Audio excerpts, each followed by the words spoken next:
Welcome to MedHeads, the weekly show that brings a biopsychosocial focus to issues of the day, along with special guests who will showcase their expertise and enthusiasm about their field of practice. Your host, Dr. Fergal Armstrong. Hello everyone, my name is Dr. Fergal Armstrong and welcome to MedHeads. Today we continue our conversation with Chrissie. How are you, Chrissie? I'm good, thanks, Fergal. How are you? I'm great. So, Good. we've talked about your vulnerabilities to alcohol and we've talked about your initial experiences with alcohol. I'd like today to focus in on the rock bottom, the turning point for you and alcohol. Now, people don't reach that rock bottom until they go through a number of phases. So, they lose the joy of alcohol. So the impulsivity changes to compulsivity, and then they start engaging in behaviors that are disruptive to their friends and family. So for instance, they might hide alcohol. And then they start, developing the physical signs of withdrawal, especially in the morning, the shakes, the sweats, that kind of thing. So did any of that happen to you? Can you relate to any of that in your story? Yes, I can. It did happen to me. So as to whether or not that was my rock bottom, because that took place for quite some time before I actually decided to seek help. But look, going back a little bit, probably 12 months before I finally stopped drinking or asked for help, something happened where I knew that my condition had sort of progressed. So I had just had twin boys in September 2009. And that was all wonderful. Obviously hard work, and we had a 2.5-year-old toddler at home. So I was working pretty hard around the clock. But they were born in the September, and I had started drinking pretty quickly after coming out of hospital. In fact, my cousin drove down from Bairnsdale and visited me in the hospital, and we had a drink then, and I essentially didn't stop. I chose not to breastfeed because obviously I knew that drinking was going to be a problem with that. So I remember thinking, that's not a great sign, Chrissie, because the first time when we'd had our daughter, I did try and breastfeed. It didn't work out, but I did try, whereas I'd lost that motivation. By December 31st, which was not much more than 12 weeks later, it was New Year's Eve, and we went out that night, and for the first time ever, alcohol had actually stopped. Yeah, it had stopped working. It didn't do what it used to do, and that's really hard to actually explain because I'm not sure what it used to do. I suppose I used to get a sense of freedom, a sense of ease and comfort. That had gone, and I was starting to search for more. So at that New Year's Eve, I, for the first time, really upped the ante in my substance use, and that frightened me because I now was married with the house with 3 children, and 12 weeks after having, giving birth to twins, I was doing something that I essentially swore I'd never do. Or I certainly thought that if I go down that avenue, then it's probably a death sentence for someone like me.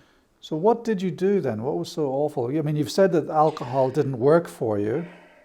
It didn't give you the buzz. It didn't numb the pain that you were experiencing. That's what you'd said before. What did you do? Or what were you about to do that was so frightening? Look, it might not be frightening to too many people, but I began to smoke methamphetamine, which I had not wanted to touch. I knew, actually, worse than that, had I gone down a heroin avenue, I knew that would have been an absolute death sentence. If I'm honest, my substance of choice would be of the sort of depressant variety, if that makes sense. So I knew that heroin to me, I might as well start planning my own funeral. Methamphetamine was, I guess, a step down from that, a totally different class of drug, but I still knew that I was changing it up, and had really young. I had everything that I thought that I needed, or that I wanted in life. I had everything that I thought that if I had it in place, I'd be able to manage or control my substance use or my drinking, Yeah. and that just wasn't the case. Yeah. So, sorry. So it's really interesting what you say, because alcohol had stopped giving you joy. Mm-hmm. And it was your quest for joy that drove you to, in your words, up the ante and then start using a stimulant. And the reason why stimulants are so addictive is because they just give you joy. You know, for those first, you know, the whole point about the stimulant effect is that it actually releases a flood of dopamine in your brain, which is the joy hormone. Mm-hmm.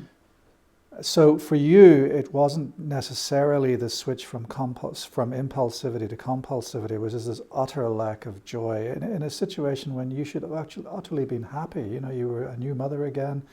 Your family was complete. Everyone was healthy. It was all looking rosy. Yet within you, you were feeling empty.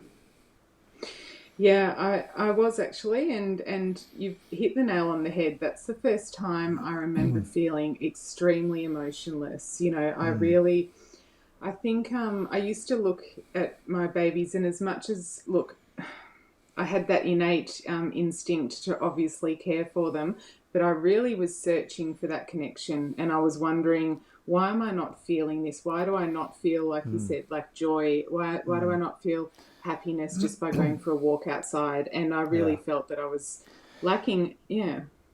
Could it have been also that you had some form of postnatal depression that perhaps wasn't realized at the time or recognized? Yeah, Would that have been possible?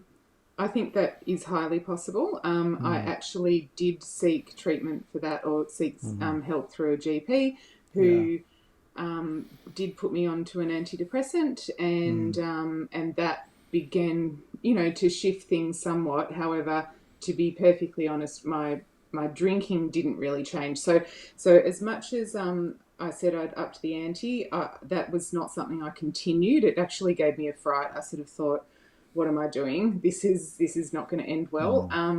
And so I backed off. And of course, in the way that I rationalise things is that, you know, well, alcohol isn't going to be too bad if that was going to be my next step. So I continued to drink even though it wasn't really working. And I got to a point where, as you mentioned before, I didn't realise, but I had sort of, I'd moved into the dependent stage. So when I would get up for night feeds overnight, I'd be really, really shaky. And when I put the bottles in the microwave, you know, to warm, I would just slam down a quick glass of champagne or wine or whatever was in the fridge, because I knew I'd be sitting there for 45 minutes or an hour, and it was going to be, you know, a hard slog without that. That worried me again. If I'm honest, what about the morning? So you were using alcohol at night.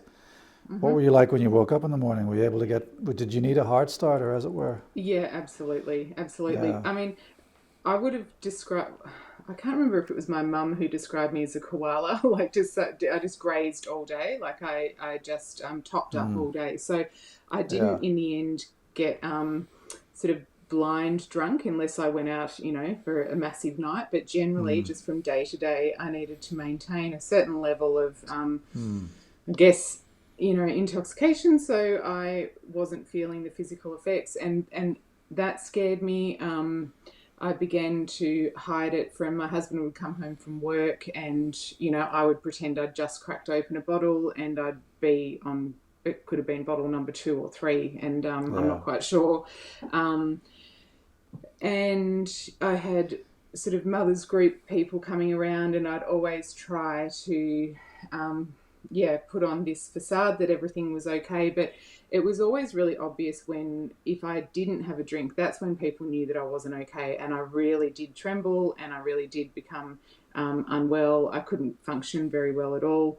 So one night I don't recall doing this, but I called around a whole heap of detoxes and rehabs.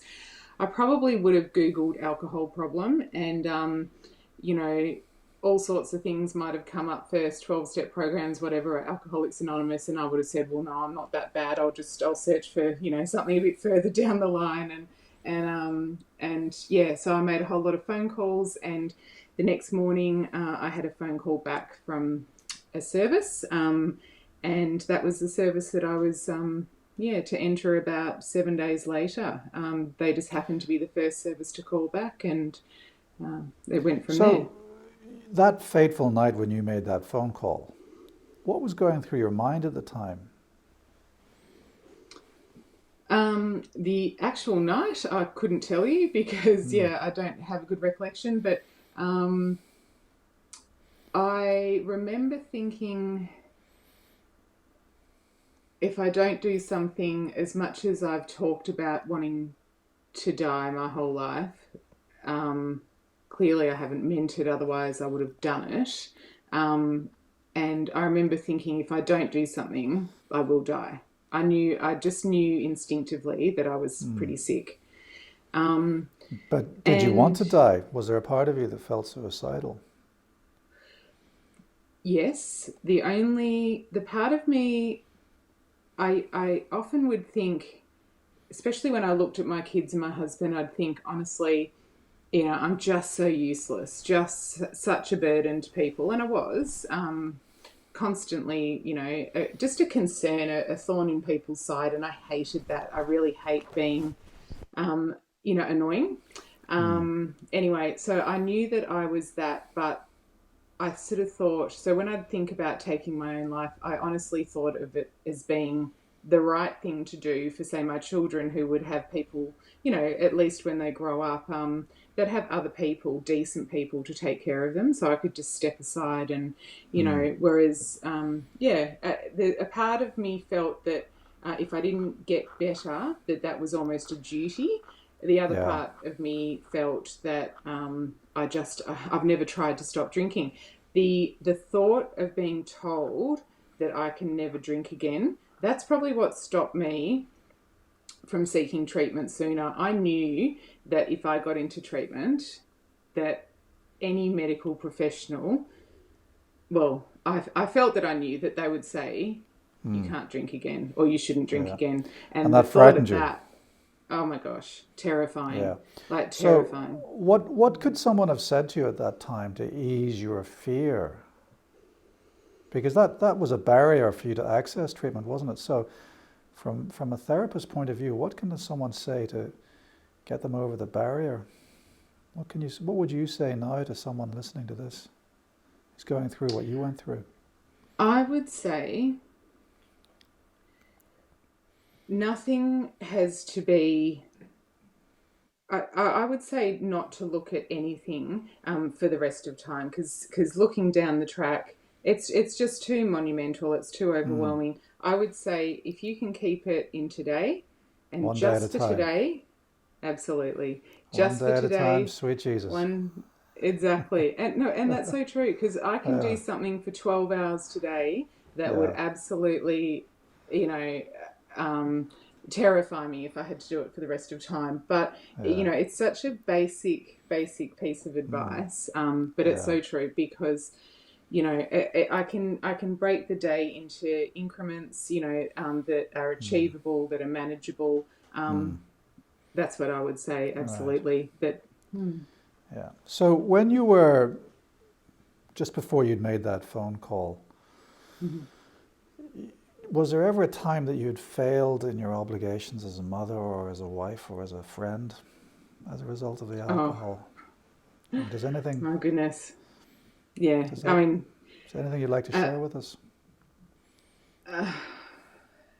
The truth about my alcoholism is that, and I've mentioned, in earlier chats with you, that once I have that first drink, I something clicks over and I cannot stop. And so the truth about my drinking is that all of my best laid plans, they're just thrown to the scrap heap. My children are thrown under the bus, and I will do anything to get the next drink, because I literally have a physical fear and a mental fear of running out. So I left my children at home in porta cots. I had 2 porta cots, and I left, a 3-year-old in one who couldn't climb out, and twin boys in the other who certainly couldn't climb out, and I would drive up to the bottle shop because I'd run out of alcohol, and I thought that that was, you know, the right thing to do, to not put them in a car when I was drink driving, and yeah, that they were left alone, which it wasn't for long periods, but I can't minimize. It was horrendous. Yeah. It's not the right thing to do, but it is the truth about what happens when I have that first drink. And I can sit there, it becomes so insatiable. And I know, you know, my mum always says it's just so greedy, Chrissie. I'm like, it's not greed. Something else happens, because I'm not a greedy person in terms of when it comes to money and you know, material things and belongings. I'm not a greedy person. And if I don't put a drink in my system, I don't crave alcohol. It's once I've put it in, something happens, you know, and that's where, and obviously I build up, you know, a tolerance, and I have to drink more, and then I build up a dependence, and then when I can't, you know, it just becomes this vicious cycle for me. But, you know, yeah, that those sorts of things and things that I'm not proud of, you know, not being able to get up in the morning, although for the most part I could. As I said, I was almost robotic like I could do things, I just didn't do them with emotion, I didn't do them with love, I wasn't I didn't have that maternal feeling. Well, you didn't have the space for it, did you? Yeah, I mean, No, because I you are maternal, you know. You know, you've got 3 gorgeous children, you know, you are maternal. You just, at that time, you didn't have the space for it because you had lost control. Alcohol had taken control of your life. Yeah. And as a result of that, you had failed in your, well, I mean, you were having problems meeting your obligations as a mother. Which and those are the diagnostic criteria of an alcohol use disorder. You know, what you're describing are actually symptoms of the medical condition that is alcohol use disorder. And so did that inability to meet your obligations, did that weigh upon you when you were thinking about, you know, where you were, should or should you not take your own life? Yeah, it did. I think look, I can't honestly recall so much around, you know, whether I thought about those things before, you know, went in the context of taking my own life, but in the context of wanting to get better, they certainly contributed to that, which I suppose is a good thing. So they definitely became that mound that was being thrown, you know, all these bits and pieces being thrown on. And it I guess created a whole lot of guilt, a whole lot of shame, and a massive amount of remorse. Every time I woke up in the morning, I'd think, I cannot believe you've done it again, Chrissie. And it was just Groundhog Day. Like, I just thought, is this all there is to life? Like, and, you know, knowing now that it gets progressively worse rather than better, like I might have periods of where it got better, but overall, in a really long line, it got progressively worse. And, and it just chipped away, and I got really, really, as they say, sick and tired of being sick and tired. I never felt normal. I always felt anxious if I wasn't drinking. I didn't look forward to events anymore. I'd think, what's going to happen? What am I going to do or say? You know, I had lost control of, my behaviour, and I could not predict the outcome of anything. So you reached out for help. You did a Google search, and then you made a phone call. And you can't remember what that was like for you at the time, because it was late at night, you said. Yeah, that's right. I'll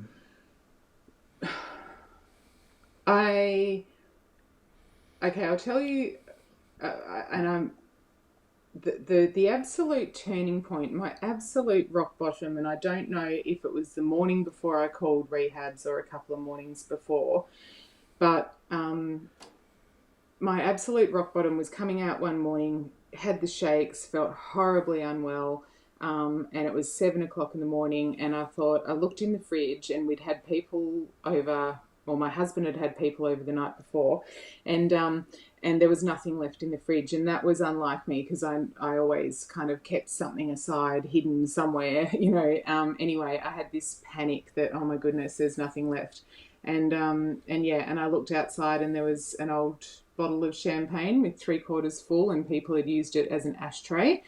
And I remember looking down at my watch, thinking I've got 2 hours until the bottle shop opens. I can't wait that long. So I got a strainer and I strained out the cigarette butts, and I just slammed a bit down to stop shaking.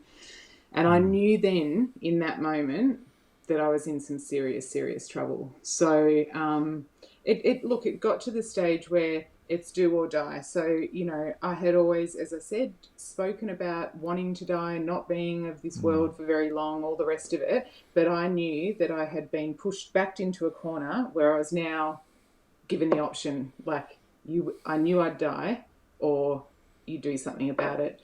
And yeah, I mean, look, even though I came from a family of alcoholics, lots and lots of addiction throughout, I'd never heard of anyone who'd recovered. I hadn't. There was not one sober, recovered person in my family. So I didn't know how to recover. And that's why I Googled. Like, you know, I'm not sure if I was looking for counselling, I knew I had to be taken away from alcohol, because all of my, you know, all the conditions that I put upon myself, I never stuck to them. So I knew that I'd have to be taken away, I suppose. But, yeah, I obviously got to the stage where, as I said, it was that ultimatum that a doctor hadn't given me, but I knew something within told me that you're in real trouble. So the decision to seek help, that in itself was frightening for you as well, wasn't it? Having to come to terms with that. Absolutely. I was concerned about, you know, if I seek help, like, I've got 3 young children, it's going to be pretty obvious if I go away somewhere or whatever. So yes, I was concerned about what others might think.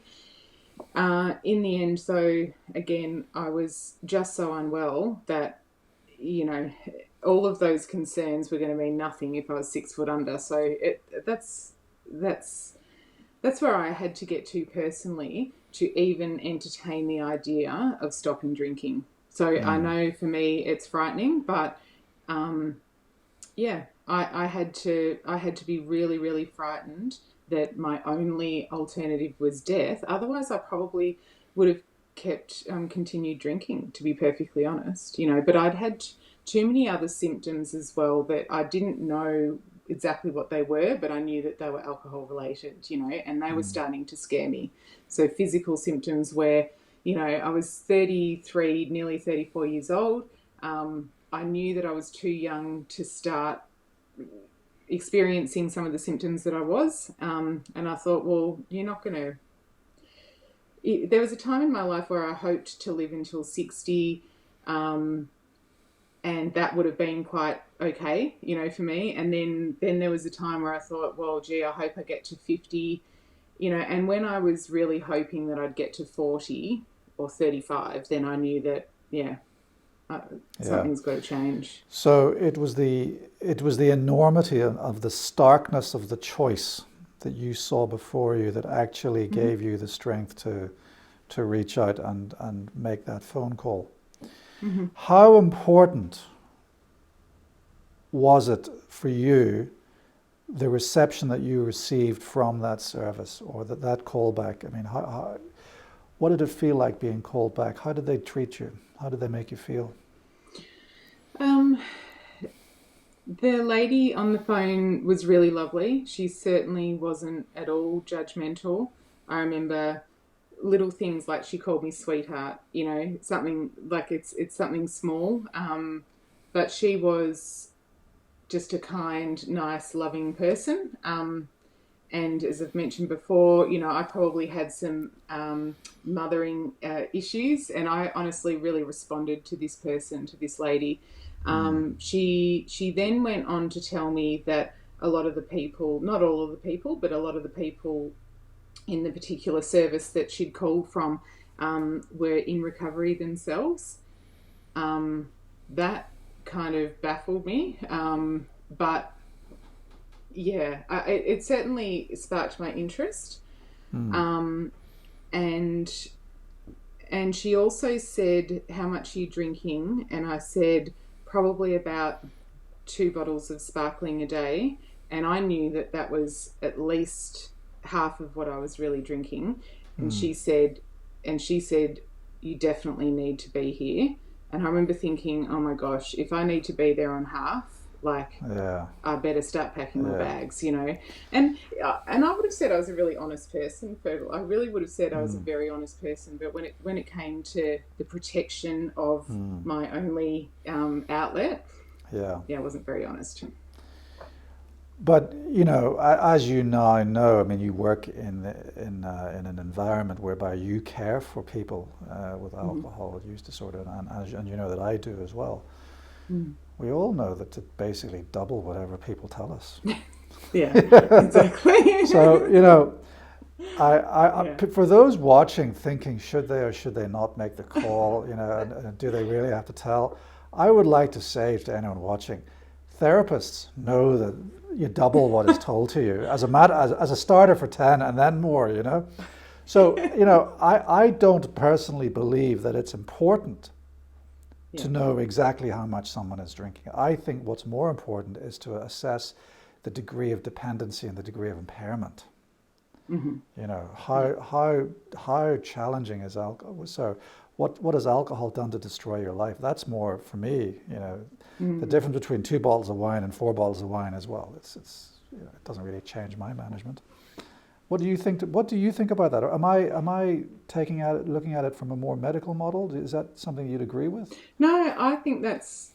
I completely agree with that statement. That it's not, because, you know, I've met a lot of people. I really don't think it's not the quantity that we drink. Obviously, from a withdrawal point of view, and you would know yourself that you obviously need to manage that a bit differently. But in terms of the everyday impact on people's lives, it's certainly not the quantity. It's the disturbance, I suppose, you know, that it has on people's lives, and yeah. So we're running out of time, Chrissie, and I really appreciate your honesty and your sharing your story with us thus far. What single message of hope would you give someone watching this who's sitting there at rock bottom and thinking, should they or should they not make that phone call? What would you say to them?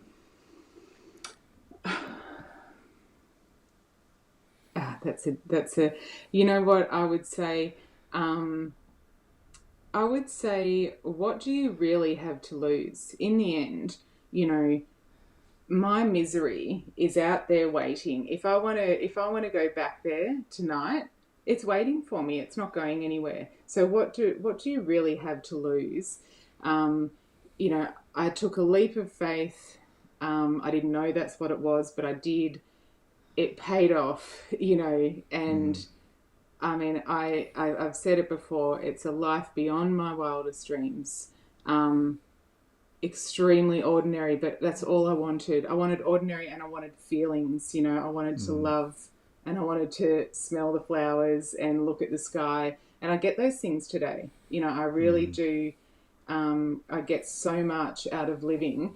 And I don't know who that person was 10 years ago. I don't know who she is, but I remember, and I'm really grateful to have moved forward. But yeah, I would say, what have you got to lose? I know I had a lot to lose if I stayed where I was, you know, so that's what I would say.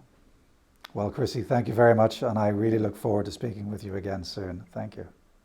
Thanks, Fergal. That's all for today's MedHeads. I'm Dr. Fergal Armstrong. We'll see you next time.